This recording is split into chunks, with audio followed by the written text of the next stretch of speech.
फिर मित्रों एक बात हमने जो है वो कहीं से लिखी है कि हम सभी किसी न किसी रूप में कल्पनाशील होते हैं।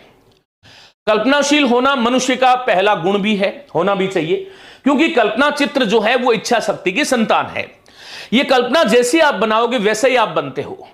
अब कल्पना में ये मत करना, राजस्थानी में एक कहावत है, और क्योंकि आज मैं राजस्थान वालों को ही मोटिवेट कर रहा हूं इसलिए वो समझ जाएंगे।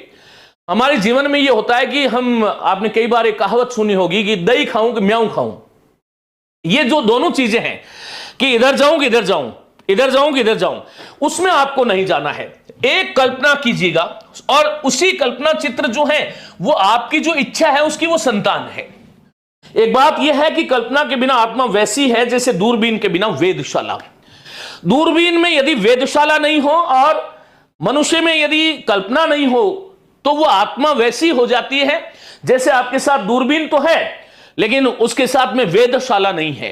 तो यह हमें ध्यान रखना होगा। फिर उसके बाद में विचार संदेह दूर करता है, भावना कर्म के लिए राजी करती है।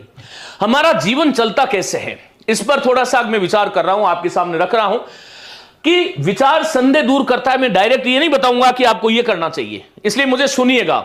मैं आपके साथ में करीबन 45 मिनट रहने वाला हूं, आप सुनिएगा, मैं आपके सारी चीजों का जवाब दूंगा। विचार संदेह दूर करता है, भावना कर्म के लिए राजी करती है। यदि कल्पना तथ्य को पंख देती है तो भावना वह प्रबल मजबूत मांसपेशी है जो उन्हें उड़ाती है और जमीन से ऊपर उठाती है। विचार सौंदर्य को देखता है, भावना उसे महसूस करती है। आपका कोई भी विचार है कि मुझे यह चुनना है। एक युवा पीएसआई की तरफ इसलिए भागना चाहता है कि वहां पर सुंदरता दिख रही है, जीवन की सुंदरता दिख रही है। एक शिक्षक प्रथम श्रेणी की तरफ इसलिए भाग रहा है कि उसको वहां पर सुंदर जीवन दिख रहा है, अपनी सुंदर अभिव्यक्तियां दिख रही हैं। तो विचार सौंदर्य को देखता है लेकिन भावना उसे महसूस करती है। तो इनमें से आप महसूस क्या करते हैं? कल्पना आपके मन की सबसे प्रधान क्षमताओं में से एक है। सबसे बड़ी बात यह है कि जीवन में जैसी आप कल्पना करते हैं वैसा ही आप बनते हैं। तो कल्पना आपके मन की सबसे प्रधान क्षमताओं में से एक है। जब अनुशासित होती है तो यह आपको अपने विचारों, सपनों या आकांक्षाओं को वस्त्र पहनाने और उन्हें संसार के पर्दे पर प्रकट करने में पूर्णतः सक्षम होती है।